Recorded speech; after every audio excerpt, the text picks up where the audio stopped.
예수님께서 사도 바울에게 이렇게 말씀했습니다. 항상 기뻐하라. 쉬지 말고 기도하라. 범사에 감사하라. 이게 너희를 향한 하나님의 뜻이래요. 그래서 저는 이 말씀이 너무 좋아서 우리 집에 그 가훈으로 삼았습니다. 그리고 이 말씀이 들어있는 액자를 구해서 현관 문을 딱 열면은 보일 수 있도록 걸어놨어요. 그리고 애들이 어릴 때는 항상 학교 갈 때, 밖으로 나갈 때 문 열기 전에 그걸 딱 읽고 기도하는 마음으로 읽고 학교로 가고 밖에 나가라고 했어요. 그걸 제일 잘 읽는 사람이 영민이어서 정신없이 나가면서도 항상 기뻐하라, 범사에 감사하라, 쉬지 말고 기도하라 이러고 쫓아나가고 했습니다. 근데 문제는 아무리 이 말씀이 좋고 우리를 향하신 하나님의 뜻이라고 할지라도 이 말씀대로 살 수가 없는 게 문제지. 항상 기뻐했으면 좋겠는데 그러고 싶어 나도. 항상 기뻐하며 살면 얼마나 좋아. 항상 기뻐하며 살았으면 좋겠는데 그렇게 안 되고 오히려 항상 염려하고 늘 걱정 근심이 많아요. 쉬지 말고 기도했으면 좋겠는데 쉬지 않고 기도하면 좋죠 늘. 근데 기도를 하긴 하는데 기도하는 중에도 늘 걱정이래. 기도하면서도 범사에 감사하라고 했잖아요. 범사에 감사하고 싶은데 감사가 안 돼. 항상 모든 일에 감사하며 살고 싶지. 그게 하나님 뜻이라잖아. 항상 기뻐하며 살아야 되는데 그렇게 못 살면 하나님 뜻대로 안 사는 거잖아요. 쉬지 말고 기도하라고 했는데 하는데 기도하면서도 염려 걱정이 되면 하나님 뜻을 따라 사는 게 아니잖아.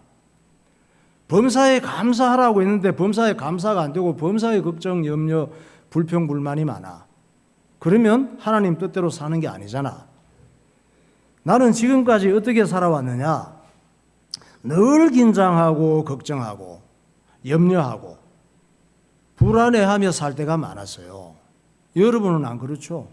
여러분은 항상 기뻐하며 살았지. 늘 범사에 감사하며 살았죠. 나는 그게 안 된다니까. 우리 인생은 마치 외줄타기 인생 같아요. 줄타기 하는 사람 있잖아. 높은 공중에 달아놓고 외줄 타면서 기뻐하는 사람이 있을까? 직업이 외줄타기야.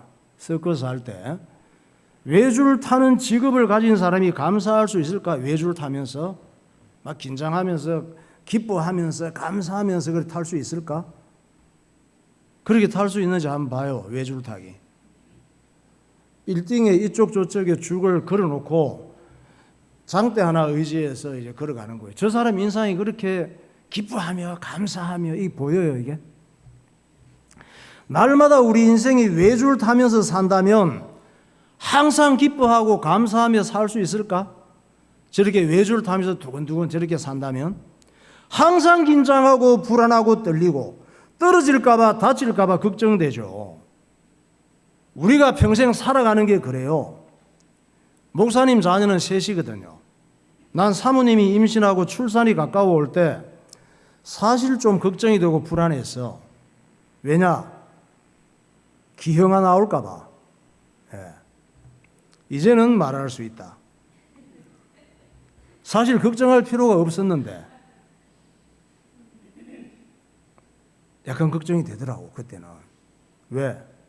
어떤 신혼부부는 그 아기를 낳았는데 귀가 한쪽이 없었대요. 그런 경우도 있어요. 또 어떤 아기는 낳고 보니까 발가락이 16개가 달려있더래. 나도 그런 아기 나올까 봐. 발가락 기형해 보세요. 쟤는 발가락이 8개씩 16개야. 진짜. 발가락이 저렇게 많으면 좋을까? 저 아기 엄마가 예수 믿는 사람이라면 아기가 태어났는데 저런 기형인데 기뻐하고 감사할 수 있을까? 하나님 아버지, 우리 아기가 발가락 16개 나게 해서 감사합니다. 범사에 감사하고 저렇게 기뻐하고 그럴 수 있겠어요? 또 기형아 낳은 아기의 엄마는 걱정이 많고 건강한 아기 낳은 엄마는 걱정이 없을까? 아기가 건강하게 태어났으니까 걱정이 없어요? 걱정하지 마세요. 건강한 아기 낳은 엄마도 또 다른 걱정이 많아. 이놈의 염려 걱정을 어떻게 해야 되나요? 다른 방법이 없어요. 예수 믿는 믿음을 가지면 이길 수가 있어요. 베드로전서 5장 7절을 보세요. 너희 염려를 다 주께 맡기라. 이는 그가 너희를 돌보심이라. 근신하라 깨어라. 너희 대적 마귀가 우는 사자같이 두루다니며 삼킬 자를 찾나니 너희는 믿음을 굳건하게 하여 그를 대적하라. 이는 세상에 있는 너희 형제들도 동일한 고난을 당하는 줄을 알미라. 흔들리지 않는 예수 믿는 믿음을 가져야 염려를 맡길 수가 있는 거예요. 미국의 유명한 장애인 중에 헬렌 켈러가 있습니다. 헬렌 켈러는 부잣집에 태어났어요. 태어나는데 보니까 가난한 집보다는 부잣집이 좋잖아. 큰 딸로 태어났습니다. 아빠 엄마는 너무 행복했어요. 세상에 부러울 것 없었습니다. 이쁜 아기를 볼 때. 그러나 19개월이 지난 다음에 애가 아파서 병원을 갔더니 뇌척수염이라는 진단이 나왔어요. 이 질병은 그 당시로는 치료 방법이 없었대요. 결국 눈으로 뻔히 보고 돈이 아무리 많아도 삼중 장애인이 된 거예요. 시각장애, 청각장애, 언어장애. 그 사랑하는 아기가, 너무 이쁜 아기가, 이런 상황에서 부모가 예수 잘 믿는 사람인데 기뻐할 수 있을까? 이런 상황에서 범사에 감사할 수 있을까요? 기도하면 원망만 나오지 않을까? 우리는 볼 수도 있잖아요. 들을 수도 있고 말할 수도 있는데도 염려, 걱정, 원망, 불평이 많잖아요. 그러면 헬렌 켈러는 어떻게 되었을까? 자살해야지. 그 정도면 자살 안 했어요. 헬렌 켈러의 인생이 어떻게 되었느냐? 본인이 고백을 했어. 나는 이랬다고. 헬렌 켈러가 남긴 명언이 있습니다. 이런 얘기를 했습니다. 헬렌 켈러가 나이 들어서 장애는 불편합니다. 그러나 불행한 것은 아닙니다. 누가 봐도 불행해야 정상인데 불행한 것은 아니래. 불편하긴 한데 나는 나의 역경에 대해서 하나님께 감사합니다. 왜냐하면 나는 역경 때문에 나의 하나님을 발견했기 때문입니다. 그랬습니다. 나는 눈과 귀와 혀를 빼앗겼지만 내 영혼을 잃지 않았기에 그 모든 것을 가진 것이나 마찬가지입니다. 이랬어요. 세상에서 가장 아름답고 소중한 것은 보이거나 만져지지 않습니다. 단지 마음으로 느낄 수 있습니다. 가장 아름다운 또 소중한 것. 맹인으로 태어나는 것보다 더 비극적인 일은 하나님의 비전이 없는 것입니다. 그래서요. 모든 사람들이 며칠만 눈 멀고 귀가 들리지 않는 경험을 한다면 그들은 자신이 가진 것을 발견하고 감사하게 될 것입니다. 이랬어요. 늘 눈 뜨고 보고 듣고 이게 다니니까 감사한 게 안 보이는 거야. 그래서 며칠만 자기 같은 상황이 된다면 내가 감사한 게 참 많았구나. 이걸 발견하게 될 거래요. 헬렌 켈러가 이런 고백을 할 수 있었던 것은 예수 믿는 믿음이 있었기 때문이에요. 여러분이 정말 잘 살기를 바란다면 예수님께 붙어 있는 사람이 되시기 바랍니다. 예수님께 붙어 있다고 하는 얘기는 예수를 믿고 예배를 중요하게 생각하며 산다는 얘기예요. 예수 믿는 믿음이 없는 사람은 아무리 애를 쓰고 살아도 결국은 아무것도 아닌 인생이 된다고 말씀하고 있습니다. 요한복음 15장 4절 보세요. 내 안에 거하라. 나도 너희 안에 거하리라. 가지가 포도나무에 붙어 있지 아니하면 스스로 열매를 맺을 수 없음 같이 너희도 내 안에 있지 아니하면 그러하리라. 나는 포도나무요 너희는 가지라. 그가 내 안에 내가 그 안에 거하면 사람이 열매를 많이 맺나니 나를 떠나서는 너희가 아무것도 할 수 없음이라. 사람이 내 안에 거하지 아니하면 가지처럼 밖에 버려져 마르나니 사람들이 그것을 모아다가 불에 던져 사르느니라. 예수님께 붙어 있지 않으면 아무것도 아닌 인생이 되고 불에 던져 불사르는 그런 나뭇가지 같은 그런 인생이 된다고 그러잖아요. 예수님을 모르면 아무리 대단한 제국의 왕이라도, 제국의 왕이 얼마나 대단해. 한 나라의 대통령도 대단한데 제국의 왕이라도 결국은 비참한 인생이 되는 거예요. 이스라엘 민족들이 하나님 말씀을 버리고 이방 나라 신을 섬기며 타락했을 때 하나님께서 바벨론 나라를 통해서 이스라엘을 치게 했습니다. 정신을 못 차리니까. 그리고 많은 유대인들을 바벨론이 포로로 잡아갔는데 이때 1차 포로에 잡혀간 인물 중에 유명한 청소년, 10대 청소년 한 17 정도로 봐요. 다니엘이 있었습니다. 청소년 다니엘이 바벨론 제국의 총리가 됐죠. 하나님께서 바벨론에서 유대인들을 보호해야 되니까 바벨론 왕에게 특별한 꿈을 꾸게 해서 다니엘만 해석할 수 있었어요. 그래서 다니엘에게 중요한 총리의 역할을 맡겼거든요. 이 다니엘은 바벨론 제국이 페르시아 제국에게 나중에 바벨론이 망하는데 페르시아 제국에게 망할 때까지 다니엘은 청소년으로 갔다가 총리를 했어요. 노인이 될 때까지, 80이 넘을 때까지. 다니엘이 굉장히 유명했죠. 그 당시에 전 세계에. 이 사람은 페르시아 제국의 왕이 의지하는 사람이니까 유명했는지 페르시아 제국의 왕도 바벨론을 침략해서 바벨론을 페르시아 제국이 장악을 했잖아. 근데 페르시아 제국의 왕도 80이 넘은 노인이 된 다니엘을 또 페르시아 제국의 총리로 삼았단 말이에요. 다니엘 6장 1절 보세요. 다리오가 자기의 뜻대로 고관 120명을 세워 전국을 통치하게 하고 또 그들 위에 총리 셋을 두었으니 다니엘이 그 중에 하나이라. 이는 고관들로 총리에게 자기의 직무를 보고하게 하여 왕에게 손해가 없게 하려 함이었더라. 다니엘은 마음이 민첩하여 총리들과 고관들 위에 뛰어남으로 왕이 그를 세워 전국을 다스리게 하고자 한지라. 예, 저기 다리오라가 나오죠. 역사책에는 다리오스 이렇게 나와요. 다니엘이 바벨론 느부갓네살 왕 시대에도 총리를 했고 느부갓네살 왕 마지막 후손인 벨사살이 죽고 나서 고레스 왕 시대에 다리오가 왕이었단 말이에요. 저 때도 총리를 했어요. 그럼 저 다리오 왕이 누구냐? 그리스를 2번이나 치러 갔다가 실패하고 한 맺혀서 죽은 왕이에요. 저 다리오 왕이 1차 침공을 했어. 그리스를 BC 492년에 큰 기대를 안고 그리스를 다 먹고 싶었거든. 그래서 갔는데 그리스에 가까이 갔는데 갑자기 큰 풍랑을 만난 거예요. 풍랑을 만났는데 페르시아 함대가 그리스를 먹기 위해서 300여 척 이상이 되는 걸 끌고 갔는데 이 300여 척이 큰 풍랑을 만나서 다 침몰한 거야. 그래서 그리스 침략 들어가서 싸워보지도 못하고 되돌아오고 맙니다. 전쟁도 사람 마음대로 되는 게 아니에요. 그리고 또 돌아와서 준비를 해서 2차 침공을 했지. 이때가 2년 후 BC 490년 마라톤 전투라고 해요. 이 전투에서는 아테네가 지금 보여. 거기로 이제 가서 먹어야 되는데 아테네가 보이는 그 장소가 마라톤 평야예요.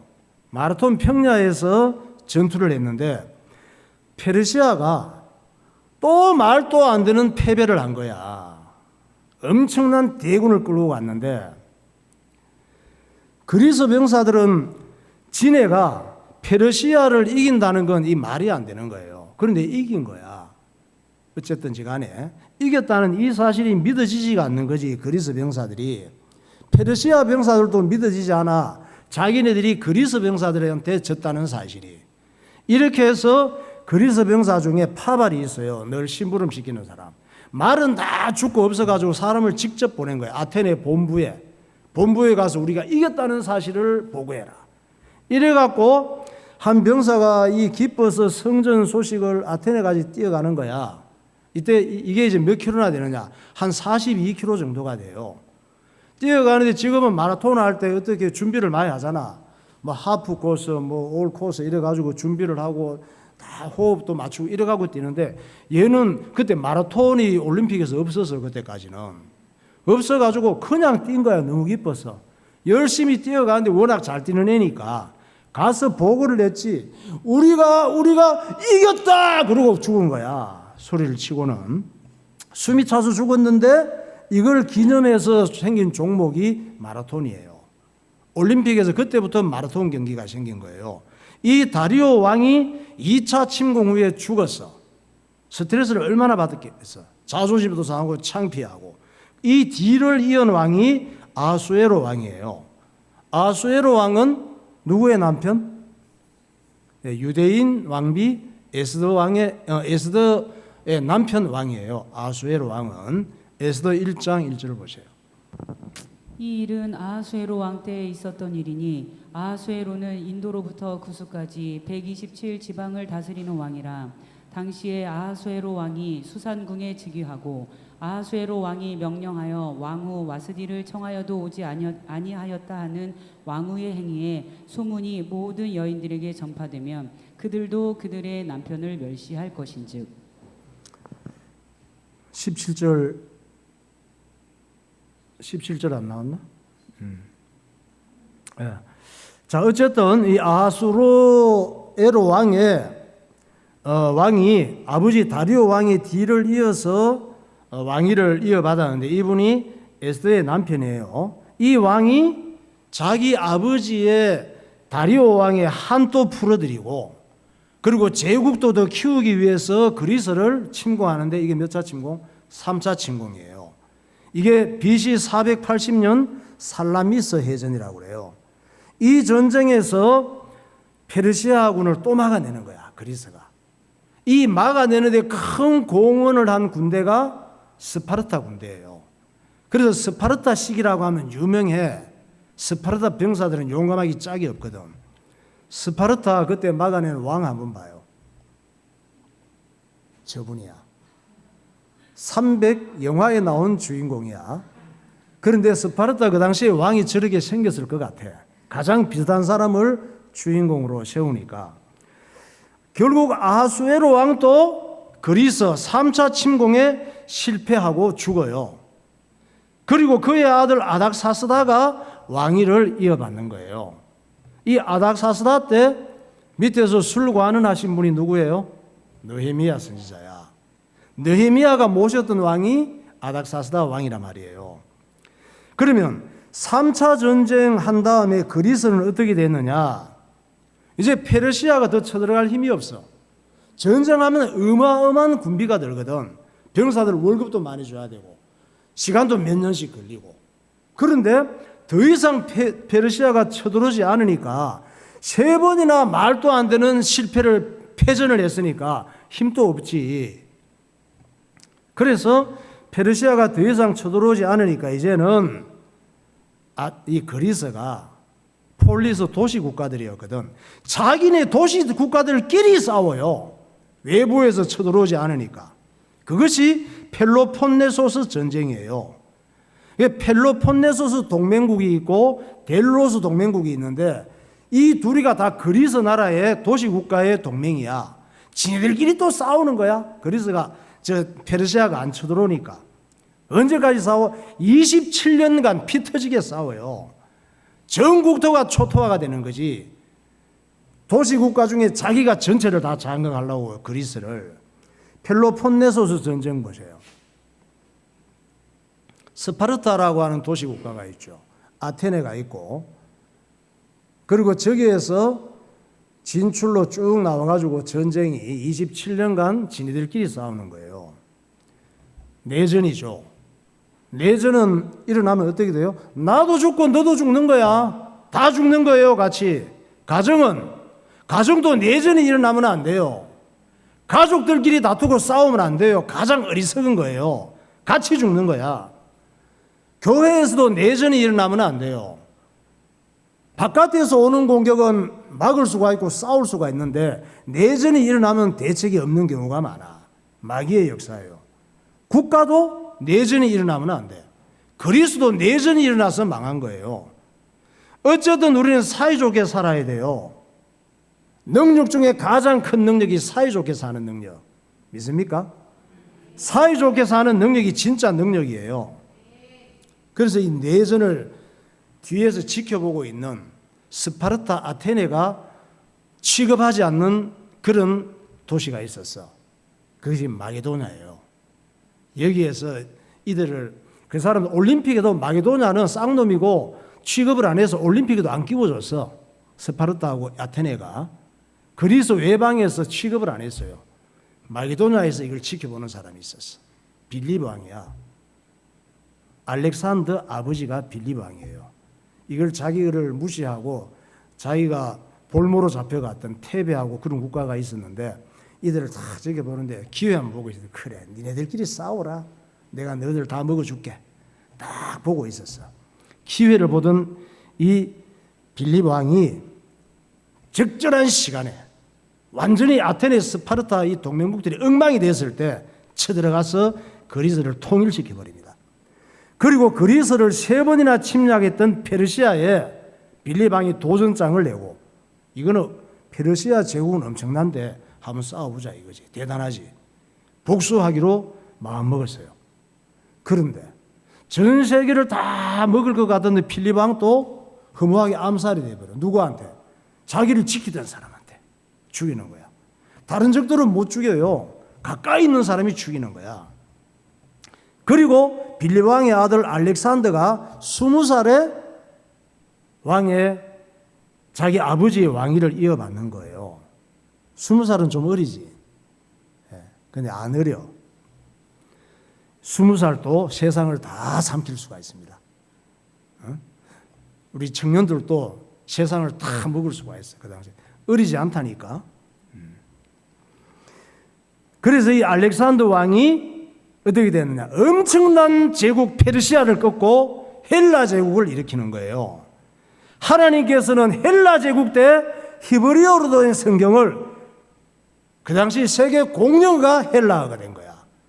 지금 영어처럼 세계 공용어가 된 헬라어로 번역하게 하셔. 히브리어를, 유대인의 히브리어를. 이 성경을 70인역 성경이라고 그래요. 지금은 영어를 좀 해야 되잖아요. 세계 뭐 이렇게 좀 노릇 행세를 하려면. 그 당시에 헬라어가 세계 공용어였어. 70인역 성경 보세요.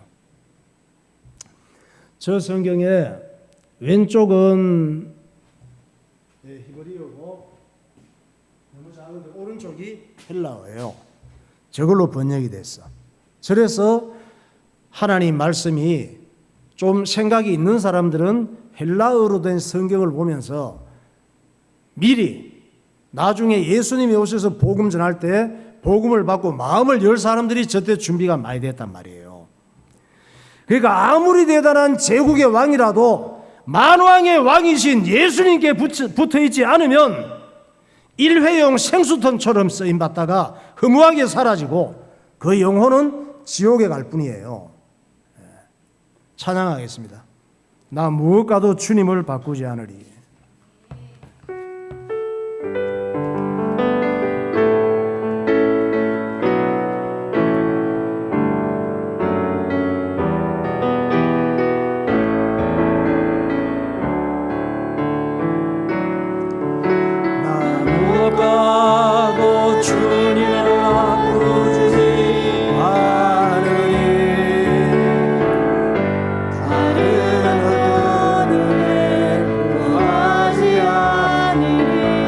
주님만이 내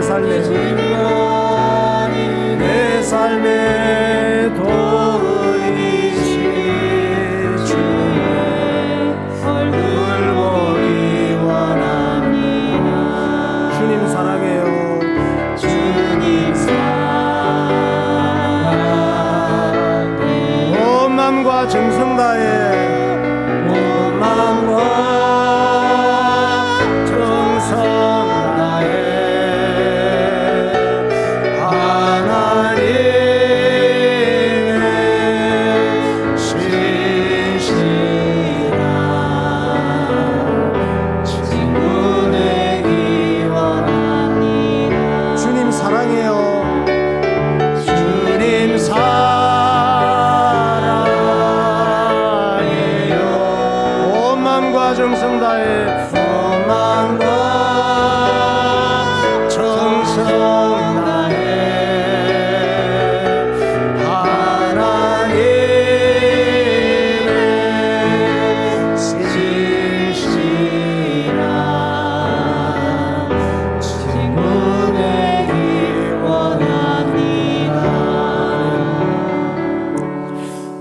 오늘 본문의 주인공인 느헤미야가 아닥사스다 왕의 허락과 도움을 받고 무너진 예루살렘. 예루살렘이 언제 무너졌어요?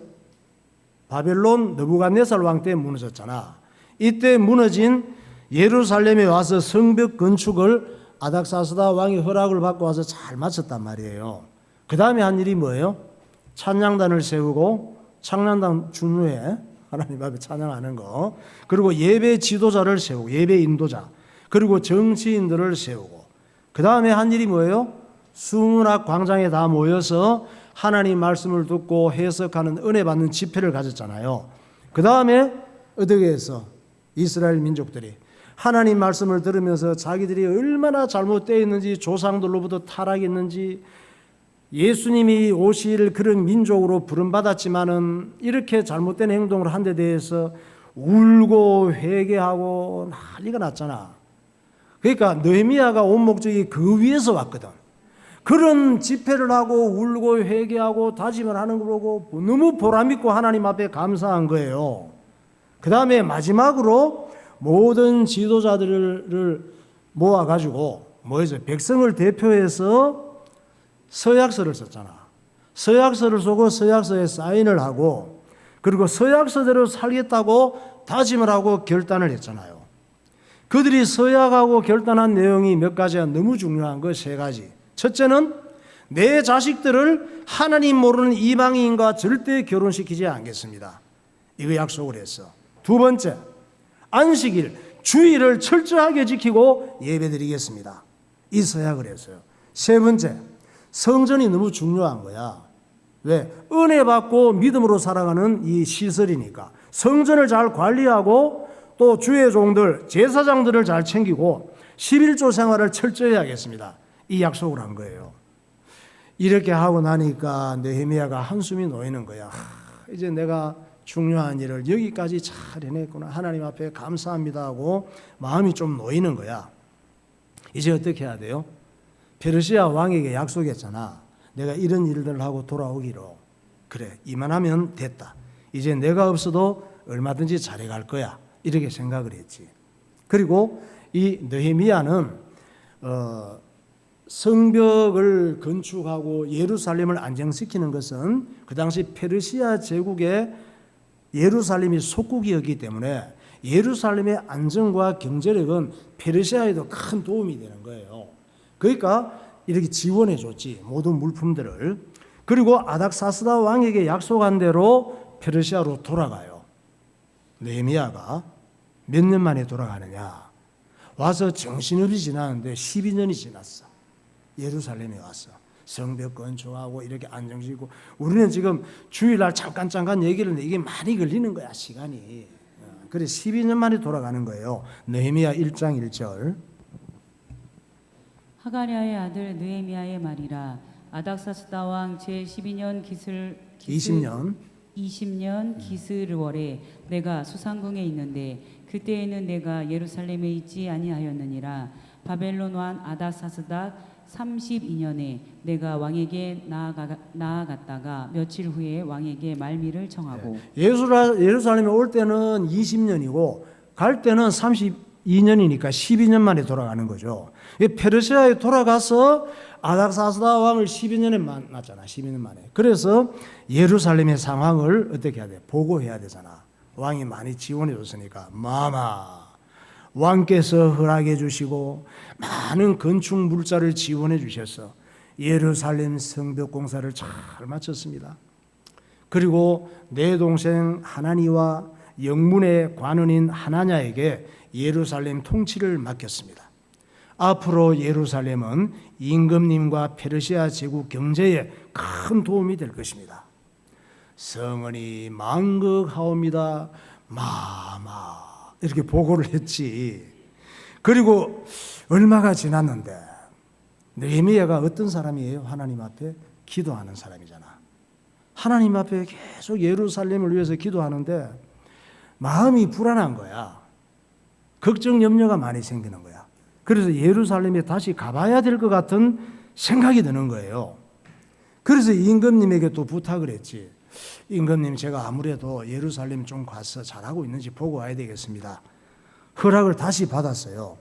그리고 수행원들과 함께 예루살렘에 도착을 했는데 세상에 이런 일이 성전 예배와 성전의 금고를 책임진 제사장, 대제사장 엘리야십이 배신을 한 거예요. 느헤미야가 페르시아에 가서 돌아오지 않을 줄 알았지. 느헤미야 13장 4절 보세요. 이전에 우리 하나님의 전에 방을 맡은 제사장 엘리야십이 도비야와 연락이 있었으므로 그때에는 내가 예루살렘에 있지 아니하였느니라. 바벨론 왕 아닥사스다 32년에 내가 왕에게 나아갔다가 며칠 후에 왕에게 말미를 정하고 예루살렘에 이르러서야 엘리야십이 도비야를 위하여 하나님의 전뜰에 방을 만든 악한 일을 안지라. 성벽 건축할 때 느헤미야가 입에 거품을 물고 막 방해하고 여우가 올라가도 무너질 것이라 그러고 조롱하고 하나님께 막 대적하고 이런 사람이 있잖아요. 암몬 사람 도비와 산발랏 이런 사람들. 근데 암몬 사람 도비야하고 자식들 결혼을 시킨 거야. 사돈 관계를 맺고 세상 권력 있는 사람하고 정치적인 동맹을 맺은 거예요. 예루살렘 성전의 대제사장 엘리야십이. 왜 그랬을까? 도비야하고 손잡으면 자기 입지가 훨씬 더 안정이 되고 경제적으로도 돈 될 일이 훨씬 많았기 때문이에요. 또 도비야하고 산발랏이 사마리아 지역 중요한 정치인이기 때문에 이 사람들이 협박했을 수도 있어. 느헤미야는 대단한 사람이라서 넘어섰는데 그 협박에 굴복했을 수도 있어요. 그래서 헌물하고 헌금을 관리하는 큰 방을 산발랏과 도비야를 위한 사무실로 만들어준 거예요. 그래서 성도들의 11조를 정치 자금으로 쓰도록 정권을 준 거야. 대제사장 엘리야십이 미쳤지. 물론 어쩔 수 없었겠지. 그러니까 이스라엘 백성들이 그런 꼴을 보고 11조를 제대로 했겠어? 효원이 같으면 그 꼴을 보고 하겠냐? 안 하지. 11조를 제대로 안 하니까 레위 제사장들에게 사례비를 제대로 못 주게 된 거예요. 그러니까 레위 제사장들이 먹고 살기 힘드니까 전부 취직을 하러 간 거야. 돈 벌러 가고 이런 상황이 된 거야. 그러니까 성전 예배는 엉망이 되는 거지. 느헤미야 13장 5절. 도비야를 위하여 한 큰 방을 만들었으니 그 방은 원래 소재물과 유향과 그릇과 또 레위 사람들과 노래하는 자들과 문지기들에게 11조를 주는 곡물과 새 포도주와 기름과 또 제사장들에게 주는 거제물을 두는 곳이라. 내가 또 알아본즉 레위 사람들이 받을 몫을 주지 아니하였으므로 그 직무를 행하는 레위 사람들과 노래하는 자들이 각각 자기 밭으로 도망하였기로. 예. 느헤미야가 페르시아에서 돌아와서 상황을 보니까 기가 막힌 거예요. 이걸 어떡하지? 어떻게 해야 돼 이거 지금? 근심하며 하나님 앞에 기도했지. 성전에 큰 사무실을 차리고 들어앉은 산발랏과 도비야를 내쫓는다는 게 쉬운 일이 아니에요. 그 사람들이 그 지역 주요 정치인이기 때문에 군대도 갖고 있기 때문에 또 한판 전쟁을 치러야 되는 거야 이 사람들하고. 그러면 그냥 둬? 그렇다고 그냥 둔다는 건 더 안 되는 일이잖아. 그래서 이들을 내치기로 결단을 한 거예요 느헤미야가. 그리고 취직하고 돈 벌러 도망간 레위인들과 찬양단을 다시 불러들였어. 느헤미야 13장 8절. 내가 심히 근심하여 도비야의 세간을 그 방 밖으로 다 내어 던지고 명령하여 그 방을 정결하게 하고 하나님의 전의 그릇과 소재물과 유향을 다시 그리로 들여놓았느니라. 내가 또 알아본즉 레위 사람들이 받을 몫을 주지 아니하였으므로 그 직무를 행하는 레위 사람들과 노래하는 자들이 각각 자기 밭으로 도망하였기로. 내가 모든 민장들을 꾸짖어 이르기를 하나님의 전이 어찌하여 버림바 되었느냐 하고 곧 레위 사람을 불러 모아 다시 제자리에 세웠더니 이에 온 유다가 곡식과 새 포도주와 기름의 11조를 가져다가 곳간에 드림으로. 11조는 돈 많다고 하고 돈 없다고 못하는 게 아니에요. 11조 못하는 것은 내 인생에서 산발랏 도비야가 주인되어 있기 때문에 그래요. 그러니까 내 마음 내 인생에 군림하고 있는 산발랏 도비야의 세간을 내치는 결단이 필요한 거예요. 내 생각과 신앙에서. 또 안식일이 돼서 보니까 주일날 예배는 제대로 안 드리고 가게 문을 열고 장사하고 돈 벌러 가고 예전하고 똑같은 행동을 하고 있는 거야. 아니, 안식일을 철저히 지키기로 그렇게 서약하고 결단하고 약속해 놓고 서약서 잉크도 마르기 전에 또 옛날로 돌아간 거야. 그래서 책임자들을 전부 오라 그랬어. 불러 모으고 무섭게 혼을 냈어요.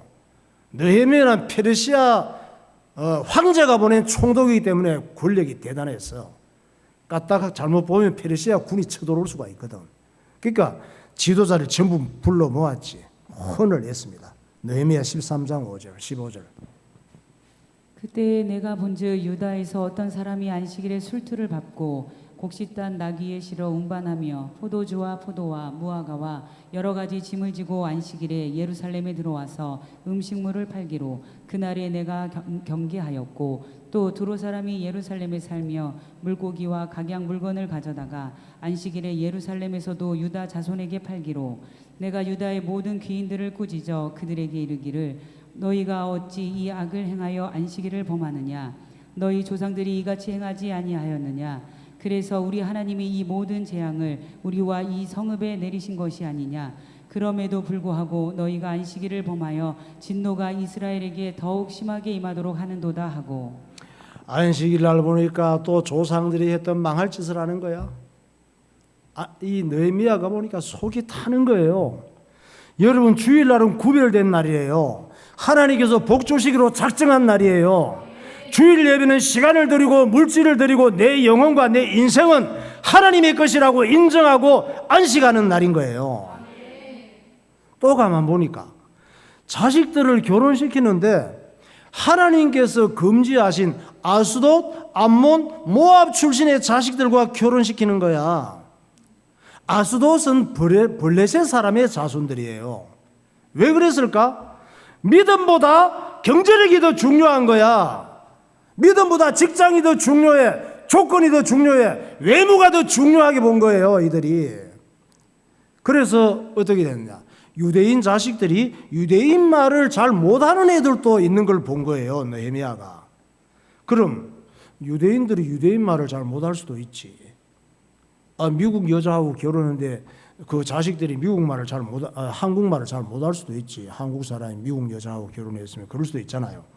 그런데 유대인이 유대인 말을 잘 못 알아들으면 어떻게 되느냐? 하나님 말씀을 배울 수가 없어. 유대인들이 하나님 말씀을 가르쳐야 되는데 유대인 말도 잘 의논하고 못 알아들으니까 못 가르치잖아요. 보통 일이 아니지. 그리스도인이 예수님 얘기를 못 알아들으면 죄와 마귀와 세상을 이길 수가 없는 거예요. 느헤미야 13장 23절을 보세요. 그때 내가 또 본즉 유다 사람이 아스돗과 암몬과 모압 여인을 맞아 아내로 삼았는데 그들이 자녀가 아스돗 방언을 절반쯤은 하여도 유다 방언은 못하니 그 하는 말이 각 족속의 방언이므로 너희가 이방 여인을 아내로 맞아 이 모든 큰 악을 행하여 우리 하나님께 범죄하는 것을 우리가 어찌 용납하겠느냐. 느헤미야가 특별히 결혼 문제에 대해서 너무너무 막 불일 듯이 화가 나는 거야. 하나님께서 그런 마음을 주신 거지.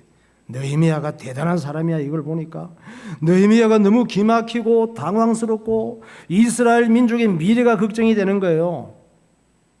그래서 심각하게 혼을 내서 일단 쳐 때리고 저주하고 머리끄댕이를, 그때는 우리처럼 머리가 안 짧아 다 길었어. 그쪽 사람들은 긴 머리끄댕이를 끄자고 사정없이 흔들었어. 나는 지금까지 머리끄댕이 자고 흔든 적이 없어. 아무리 화가 나도. 흔드는데 얼마나 화가 나서 흔드는데 머리가 다 뽑혀버렸어. 그 정도로. 그리고 야 임마! 하나님 앞에 서약한 걸 이렇게도 안 지키냐? 혼을 냈습니다. 그리고 대제사장 엘리야십은 파직시키고 그 손자도 쫓아내버렸어. 이런 행동하는 사람들을 그냥 두면 안 되는 거예요. 느헤미야 13장 25절을 보세요. 내가 그들을 책망하고 저주하며 그들 중 몇 사람을 때리고 그들의 머리털을 뽑고 이르되 너희는 너희 딸들을 그들의 아들들에게 주지 말고 너희 아들들이나 너희를 위하여 그들의 딸을 데려오지 아니하겠다고 하나님을 가리켜 맹세하라 하고, 대제사장 엘리야십의 손자 요야다의 아들 하나가 호론 사람 산발랏의 사위가 되었으므로 내가 쫓아내어 나를 떠나게 하였느니라. 여러분, 자녀들 결혼을 위해서 기도하시고 참 믿음 가진 사람과 결혼시키시기 바랍니다. 결혼을 잘하면 본인도 살고 집안도 큰 복이 되는 거예요. 그러나 결혼 잘못하면 본인도 불행하고 집안도 큰 고통이 될 수 있는 거예요. 예배 때마다 내 인생을 돌아보고 하나님 말씀 따라 살겠다고 계속 결단하는 이런 신앙이 되시기를 예수 이름으로 축원합니다. 기도하겠습니다. 우리의 일상은 눈만 뜨면 긴장하며 염려 걱정하며 살아갑니다. 우리가 지금까지 살아온 것은 염려 걱정의 결과가 아니라 하나님의 은혜입니다. 졸지의 삼중 장애인이 된 헬렌 켈러는 예수 믿는 믿음이 있었기 때문에 하나님께 감사하며 나는 모든 것을 가진 사람이라고 고백할 수 있었습니다. 예수 믿는 믿음이 없는 사람은 아무리 잘 살고 싶어도 아무것도 아닌 인생이 됩니다. 수많은 제국의 왕들은 모든 사람들이 부러워했지만 단 하루도 참 평안이 없었습니다. 인간 속에 또아리를 털고 있는 죄와 마귀적 생각은 인간이 지옥 갈 때까지 끈질기게 망할 짓을 하게 합니다. 죄와 타락으로 완전히 망했던 이스라엘 민족은 예루살렘으로 돌아와서 철저히 회개하고 서약하고 결단했습니다. 이제부터는 자녀들을 하나님을 모르는 사람과 결혼시키지 않겠고 안식일을 철저히 지키겠으며 성전을 잘 관리하고 제사장들의 생활을 잘 챙기겠다고 맹세했습니다. 그러나 느헤미야가 자리를 비운 사이에 얼마 못 가서 또 예전으로 돌아갔습니다.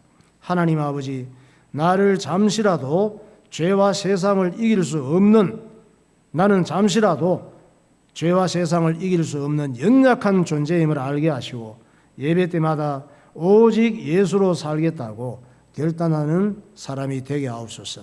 통성으로 기도하겠습니다. 할렐루야. 거룩하신 하나님 아버지, 은혜와 사랑을 감사합니다. 오늘 우리를 사랑하여 주시고 이 땅에 살아가는 동안 오직 예수님이 아니면 연약한 나 자신과 늘 넘어지는 우리의 흔들리는 믿음이 믿을 수 없는 것을 기억하게 하시고 예수님이 아니면 안 된다는 주의 백성들이 되게 하여 주옵소서. 성령께서 지혜와 명철을 허락하여 주셔서 하나님 말씀을 잘 깨닫게 하여 주시고 순간순간 변화되는 우리의 간사한 마음을 불쌍히 여기시고 오직 예수님으로 충만한 주의 백성들이 되게 하여 주옵소서. 성령으로 충만하게 하옵소서. 하나님 말씀으로 무장하게 하여 주옵소서. 예수님 이름으로 기도하옵나이다. 하나님 아버지, 눈만 뜨면 염려 걱정, 늘 불안하고 또한 불평불만하며 살아가는 우리의 모습을 주님 앞에 고백합니다. 하나님께서 은혜를 주셔서 예수님이 아니면 안 된다는 사실을 기억하게 하시고 오직 예수 믿는 믿음으로만 순간순간 이겨갈 수 있다는 그리스도인이 되게 하여 주옵소서.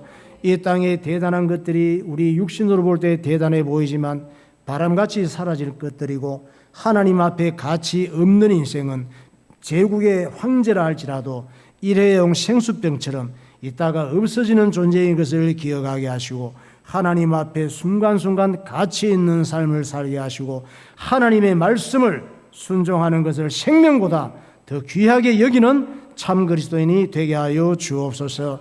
예수 그리스도 이름으로 기도하옵나이다. 아멘.